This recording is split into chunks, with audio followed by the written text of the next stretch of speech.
आइए जानते हैं आज की कुछ अंतर्राष्ट्रीय खबरों को। पहले एक नजर आज की हेडलाइंस पर। बिहार में नहीं खत्म होगा शराबबंदी कानून, नीतीश कुमार ने और सख्ती बरतने के दिए निर्देश।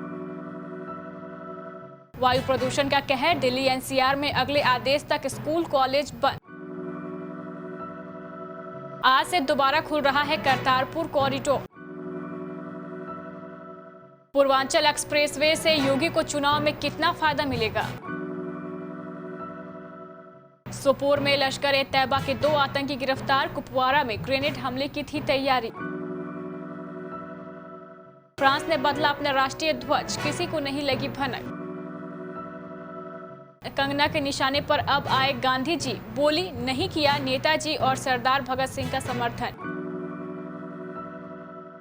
राजस्थान में सस्ता हुआ पेट्रोल डीजल।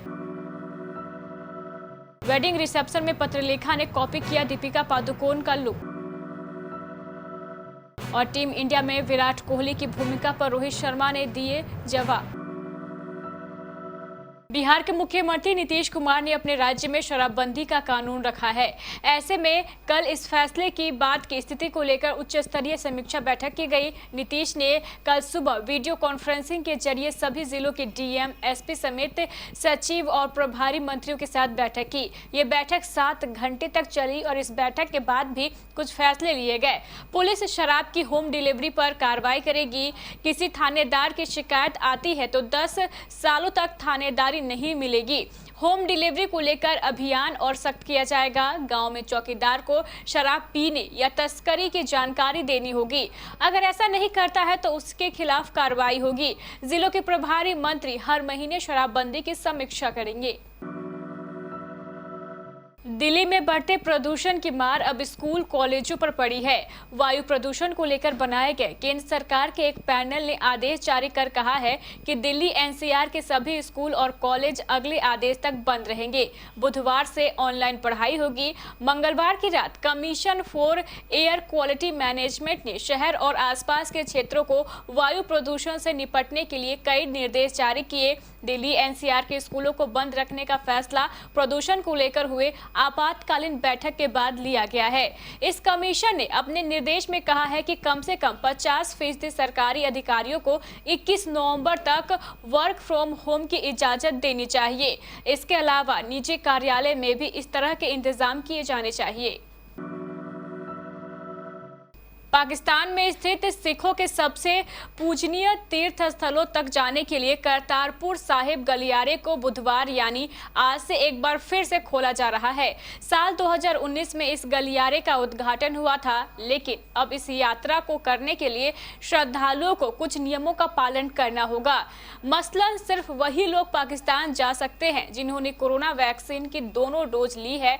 इसका मतलब यह भी है कि सभी श्रद्धालुओं को अपने साथ निगेटिव आरटी-पीसीआर रिपोर्ट और कोविड टीकाकरण सर्टिफिकेट रखना होगा। करतारपुर साहिब कॉरिडोर पाकिस्तान स्थित गुरुद्वारा दरबार साहिब को भारत के गुरुदासपुर में मौजूद सिखों के पवित्र पूजनीय स्थल डेरा बाबा नानक से जोड़ता है।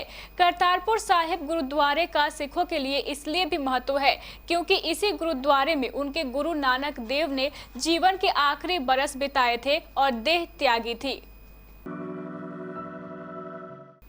पूर्वांचल में उत्तर प्रदेश विधानसभा की करीब 160 सीटें हैं। 2007 के विधानसभा चुनाव में इस इलाके में बीएसपी ने सबसे ज्यादा सीटें जीती और सरकार बनाई। 2012 में समाजवादी पार्टी ने इनमें से तकरीबन 100 से ज्यादा सीटें जीती और अखिलेश सत्ता में आए। 2017 में इस इलाके में बीजेपी को लगभग 115 सीटें मिली और योगी आदित्यनाथ उत्तर प्रदेश के मुख्यमंत्री बने। इन आंकड़ों से साफ हो जाता है कि उत्तर प्रदेश में पूर्वांचल को जिस पार्टी ने साधा सत्ता की चाबी उन्हीं के हाथ लगी। मंगलवार को एयर शो के साथ पूर्वांचल एक्सप्रेसवे का उद्घाटन प्रधानमंत्री नरेंद्र मोदी ने किया। जम्मू कश्मीर के सोपोर में मंगलवार को लश्कर-ए-तैयबा के 2 आतंकी पकड़े गए हैं। पुलिस ने बताया है कि सेना और सीआरपीएफ की जांच में दोनों को गिरफ्तार किया गया। पुलिस के मुताबिक आतंकियों से हैंड ग्रेनेड भी बरामद किए गए हैं। ये दोनों कुपवाड़ा में किसी अज्ञात स्थल पर ग्रेनेड से हमला करने की फिराक में थे। फ्रांस ने अपने देश के राष्ट्रीय झंडे में बदलाव किया है। अब झंडे में नीले रंग की जगह गहरा नीला रंग दिखेगा, जो पूर्व में हुई फ्रांसीसी क्रांति का प्रतीक है। फ्रांस ने अपने राष्ट्रीय ध्वज में बदलाव 1 साल पहले ही कर दिया था, लेकिन इस ओर किसी का ध्यान नहीं गया। ऐसे में झंडे में अचानक बदलाव देखकर लोग हैरान हैं। अब राष्ट्रपति मैक्रो की खूब आलोचना हो रही है। फ्रांसीसी राष्ट्रपति कार्यालय ने बयान जारी कर कहा है कि फ्रांस गणराज्य के राष्ट्रपति एम्मानुएल मैक्रो ने यह परिवर्तन 1904 में द्वितीय विश्व युद्ध के अपने सैनिकों व फ्री फ्रांस क्रांति में भाग लेने वाले अपने स्वयंसेवकों की याद में किया है।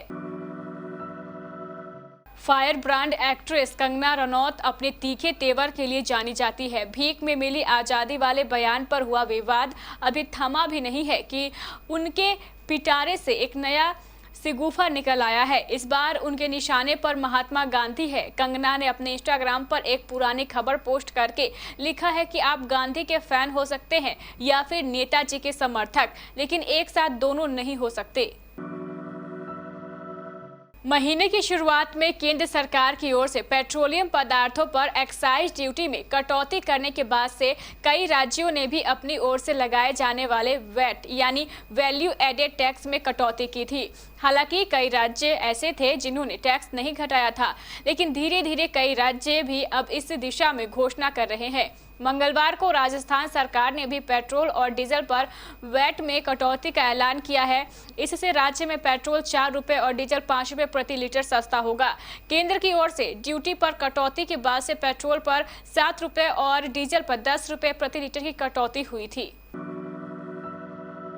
बॉलीवुड अभिनेता राजकुमार राव और पत्रलेखा शादी के बंधन में बंध गए हैं। शादी के बाद चंडीगढ़ में ही कपल ने एक रिसेप्शन पार्टी में सेलिब्रेशन किया। इस रिसेप्शन पार्टी की एक प्यारी तस्वीर हरियाणा के मुख्यमंत्री मनोहर लाल खट्टर ने ट्वीट के जरिए शेयर कर कपल को बधाई दी है। शादी के बाद रिसेप्शन की पहली तस्वीर सोशल मीडिया पर काफी तेजी से वायरल हो गई है। तस्वीर के सामने आते ही पत्रलेखा का लुक भी खूब सुर्खियों में है। पत्रलेखा के इस लुक को देखते ही हर किसी को दीपिका पादुकोण का रिसेप्शन याद आ रहा है। दोनों ने ही सिल्क साड़ी और हैवी जोकर नेकलेस में अपने रिसेप्शन के लुक को कंप्लीट किया था। इसके साथ ही मांग में सिंदूर और माथे पर बिंदी से लेकर हेयर स्टाइल तक दोनों का लुक एकदम एक जैसा ही दिखाई दे रहा है।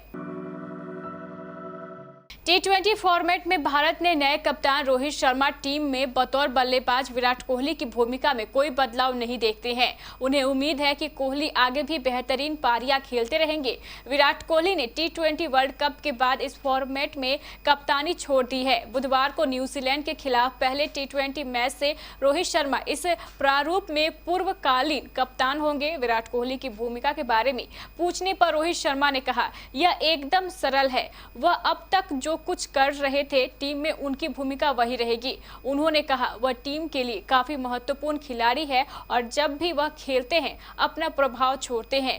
टीम के नजरिए से वह महत्वपूर्ण खिलाड़ी है और जब आप हर मैच खेलते हैं तो भूमिकाएं बदल जाती हैं।